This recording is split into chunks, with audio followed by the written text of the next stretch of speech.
excitement for our studio audience tonight. This is an open casting call for a gay soap opera, right? And frankly, a number of you look as though you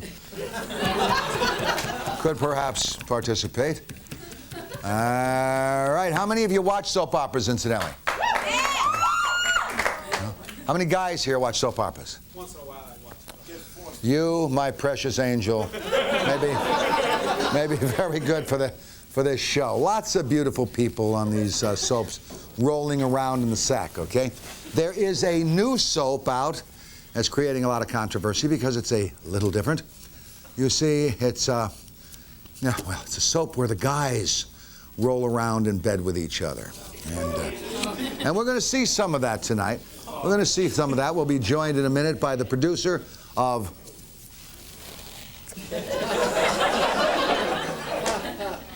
Secret Passions, David Gadberry, all right? But before we get to that, but back to the gay soaps, if you don't mind. I don't want to leave David back there with Neil too long.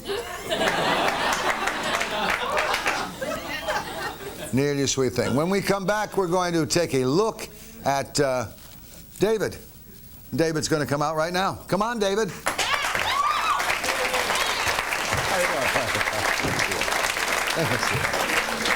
I'd like to use you for my promo the way you did the cigarette deal.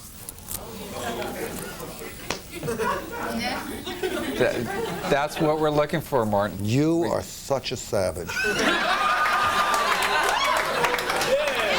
I mean, admit it, guys, especially the one with all the teeth there. Is he a bitch or not? You know, it's great when we can laugh with each other. We can have fun when we can laugh at those things. We don't get all uptight. Don't get all uptight. Tell me a little bit about Sweet Passions and how you came up with the idea. Oh, God. Came up with the idea. Now, level with me. Don't give me any crap. You know I get upset when I listen. Okay. Secret Passions was conceived when my last relationship ended. And Secret Passions was conceived when your last relationship ended. That means I gave birth. I gave birth to this project. I wanted to give to the individual. No, I'm not going to hurt it. Not going to hurt it. I love it. I mean, I love those two guys. One looks like Ollie North.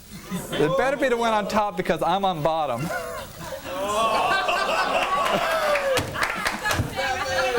Neil, what the hell have you done? Neil booked this, David, didn't he? Neil's a very nice fella. Very nice. Very well, nice. Let's hear how this thing was conceived, anyhow. No, basically, I wanted to give to the gay youth some kind of positive role model. You know, if you watch TV now, how gays are portrayed on television, they're made to suffer. They always end up committing suicide or doing something destructive.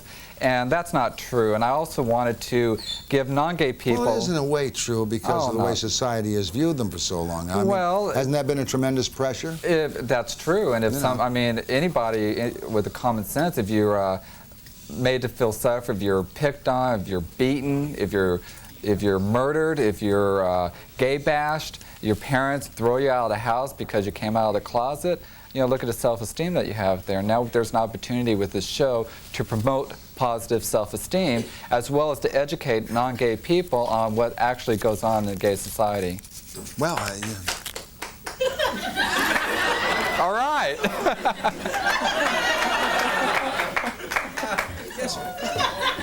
Casting call. Would you use him in the next episode, at least as a bed?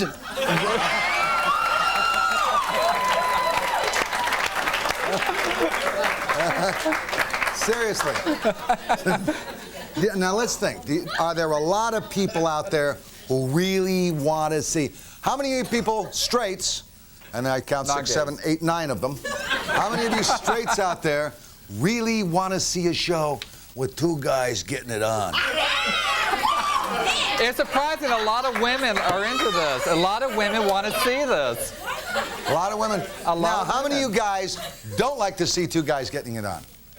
Okay. But let me ask you a question, guys. How many of you like to see two girls getting it on?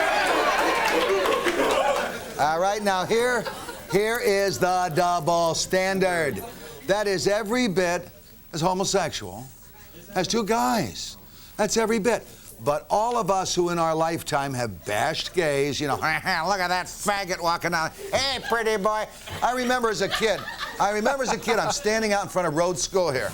Got my foot up on a hydrant. This guy walks by with the sleeves rolled up, and he was just as sweet as the summer wind, all right? And I went, before I got the woo out, he had decked me, all right?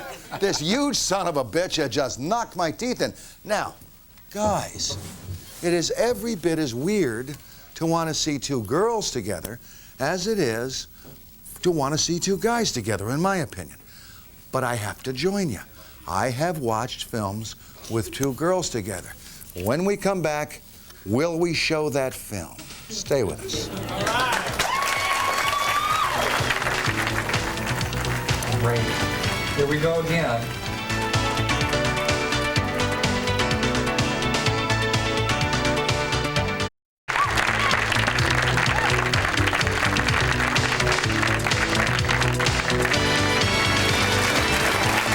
All right.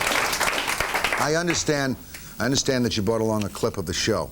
If you don't mind, we'll take a look at it. Neil, can you roll that tape for me and the audience can see it up on the monitor? Great. Here we go again. Why do you always do this? What? No sooner do we finish and you jump off me like I have leprosy. Don't start. Start? I barely finished. Well, all right. Tell you what, we've got a gentleman who just does not put up with this type of thing at all. His name is the Reverend Louis Sheldon, and he is on the phone with us from Orange County, California. I've known Lou for years. Lou? Good afternoon, or is it good evening back there? Well, it's good evening back here, good afternoon back there. But what's your reaction of Mr. Gadberry and his soap opera? Well, very clearly, this is a part and a plan to overhaul straight America. It's a plan to desensitize what people think and feel by shocking them with anal intercourse and oral copulation and anal oral copulation. Let me ask you a question, Lou. Is it all right for men and women to have anal intercourse and oral copulation? No, I don't think that's appropriate. I don't think that that's appropriate at all. I think the answer there, you're dealing with some health hazards, and I think that the issue here with homosexuality is that you have some traumatized people who are trying to take their lifestyle and legitimize it by moving it into the public arena via television. But are you going to convince someone who is straight that they should try going to... Listen, you can give me $10 million I wouldn't get in the sack with some guy and rub my body up next to him. Wouldn't happen. Right. So how are you going to convince a public that doesn't want to get into bed with a guy to get in bed with a guy? You're asking me that? Yeah. I mean, well, the issue is that homosexuality is a traumatized condition. It arises out of, dysfunction. Now, Lou, make sure you say that's your opinion because, you keep going on this time and time again.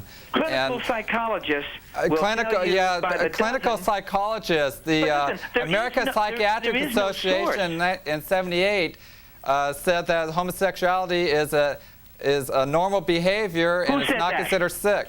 Listen, Lou, we go through this time and time again. You need to come up with a different story. You constantly contradict yourself. The population that have the virus are homosexual and bisexual men. You are dealing with people who are playing Russian roulette with their genitals. With our genitals, That's what you're doing. Lou, your organization is called the Traditional Values Coalition. Now, who determines what traditional values are? Well, the population of America, through a number of surveys, do not believe that homosexuality is a viable life alternative. The Supreme Court, if you want to look at it legally, said in just a few years ago that homosexuality is a behavior based lifestyle. It is not a minority status. We never said we were a minority. It's behavior based. That's right. That behavior Lou, you keep going way off base, and you go on a tantrum, and personally, I'm sick of listening to it, as well as other people. What you're sick of is the truth. What I'm sick of is your bullshit. No. Basically, it's what it is. No. And See, Lou. Every time we go around, you always rattle on forever, and you never give me the opportunity to talk. You're basing your opinion. You got this show going. All you're doing is laying with each other and creating death by spreading semen into another man's rectum. We never have something like that. For some reason, Lou. Clip you guys had. Lou, for some reason. The two men were laying on each other. And you interpret it as an anal sex. You got anal sex on the mind right now, Lou. Maybe you need to go do some anal whatever. Lou, you and I have been friends for a long time, Lou. Have you ever involved yourself in anal intercourse or oral copulation at any time, Lou? No. With a woman? No. Never. So you see, the issue... So we have to do whatever you do. Cut me off now. Don't you do that again. Listen, the issue... What do you say? Well, I've never had anal sex either, all right? I've never had that. That turns me off, too. Neither have I, and he's saying that that's what I do all the time. Well, I'm talking about the clip of the show that was shown back in earlier part of the year. They're in New Jersey. Where the guy was getting a massage, and you determined that they were having anal... What do you mean massage? Well, obviously you have a dirty mind, Lou, because that's what you interpreted. Homosexuals don't massage. David, let me ask you a question. Let me ask you a question, David. Does your soap focus on sex any more than any other soap? To be truthful, in all the episodes that we have so far, the only sex act was what you just saw, a 2.5-second kiss. Now, if we wanted to, we could have done just like daytime soap on NBC, CBS, ABC. We could have had the two guys rolling around in bed, tongues down each other's throat. We chose not to do that. Homosexuality, for some reason, when you say homosexual, you got that sex in there. There is more to our lifestyle than just sex. I mean, that's 15 minutes if we're lucky, once a week or twice a week or whatever. Oh, come on. I had a guy on my radio show in San Francisco who had 32 liaisons in a day. God, that lucky son of a... Well, I was really trying to find out what he was using. I want to find out what he's using. But, and one thing I want to bring up, too, is people talk about the gay lifestyle. I mean, if you really think about what is a gay lifestyle, do we grocery shop different? Do we buy different? Well, we buy Aquanet in a blue can, but that's the only difference. Do we pay taxes different? Our sex acts are basically the same except for same-sex partners. So explain to me what lifestyle is. People need to realize that we function, we pay taxes, we function just like anybody else in society, and what we do in the privacy of our bedroom with a same-sex partner shouldn't be condemned on us. We shouldn't be gay bashed like I was 2 weeks ago. We shouldn't have murders. We shouldn't have homophobic. Bigotry kills. Homophobia kills. And frankly, we shouldn't try to force our lifestyle on anyone else. You on me, or me on yours. That's true. There's no way I'm going to make you gay, and there's no way you're going to make me non-gay. Face the fact. I don't want you to be gay. We'll be back.